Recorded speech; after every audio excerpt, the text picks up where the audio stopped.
Deixa-me ver, eu estava falando. Dos ganhos. Bom, a tecnologia ela é extremamente importante, ela pode ser muito benéfica para o comportamento humano e para as relações, né? Quando ela continua como um meio para alcançar realizações humanas, aí eu acho que ela é proveitosa e é satisfatória, né? Porque ela não ocupa o lugar do humano, né? Ela continua no lugar de um instrumento mediador da relação do homem com a realidade.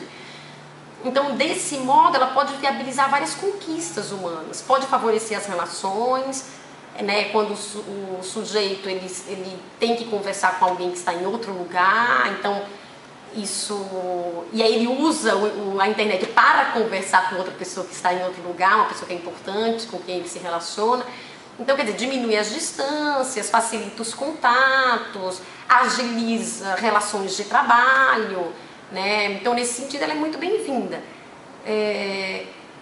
O prejuízo é quando ela coisifica o homem, né? Quando o humano ele continua sendo preservado a despeito da utilização da técnica, esse deve ser o lugar da técnica, né? Não é a técnica assumindo o lugar do humano, porque a técnica é uma construção do homem, então ela não pode se sobrepor ao homem. Então acho que esse é um elemento que eu considero importante. Quer dizer, a técnica ela é benéfica quando ela permanece no lugar de um instrumento. Ela foi construída para ser um instrumento, mas foi mudando aí ao longo da história, principalmente nas últimas décadas, né, em que o desenvolvimento tecnológico foi se intensificando com uma velocidade incrível e de alguma forma foi se tornando muito atrativo para as pessoas e foi ocupando também o lugar das dificuldades humanas. Então, né, aqueles que têm dificuldade de se relacionar terminam utilizando a técnica como instrumento que dá conta, ainda que precariamente, dessa questão. Agora, em relação à identidade, né?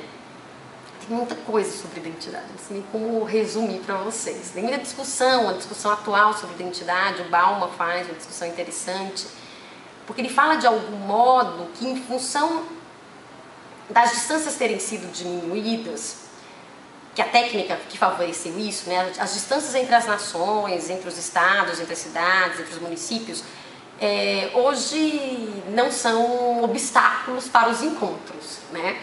Então, já não tem mais muitas fronteiras claras entre os lugares. E que o humano hoje se sente um pouco estrangeiro de si, ele se sente um pouco estranho, porque já não tem mais um lugar tão claramente definido como há um tempo atrás, que as pessoas eram muito enraizadas.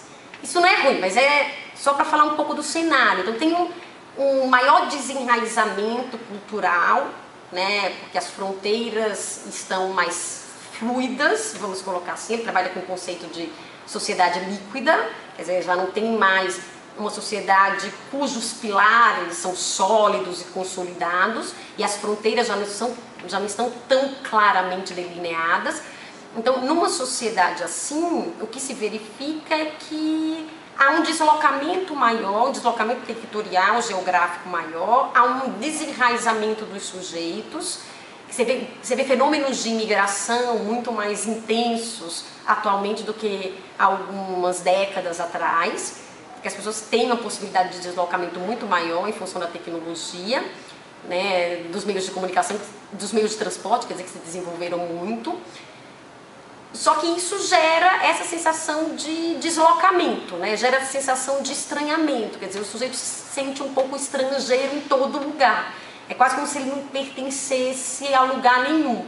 Hoje se verifica muito mais fortemente na constituição da identidade essa sensação do que há algum tempo atrás. O sujeito ficava mais enraizado no contexto social, cultural, regional. Então, os elementos de outra cultura são importados e a gente faz uso deles, então fica menos distante as culturas externas da nossa própria cultura.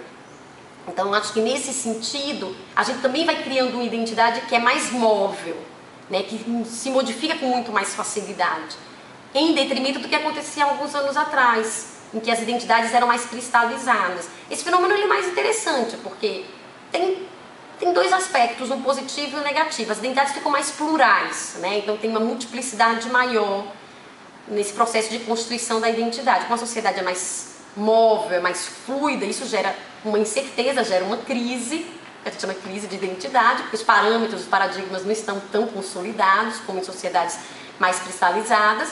Então você tem uma incerteza, uma dúvida constante, é uma sociedade que gera isso, gera muitas questões, e gera muitas questões em relação à própria constituição do eu, né? Como eu falei anteriormente, isso é positivo porque existe uma flexibilidade maior na constituição da sua identidade. Por outro lado, também gera uma sensação de superficialidade, que está mudando o tempo inteiro, né? E não encontra exatamente qual é o seu lugar no mundo, quem é você, né? Então essa é uma discussão mais atual e eu vejo que a tecnologia termina contribuindo para isso, para gerar uma sociedade mais fluida, mais líquida, menos sólida e contribuindo desse modo para constituir identidades também mais móveis, mais mutáveis, menos enraizadas. Eu acho que seria isso, queridas.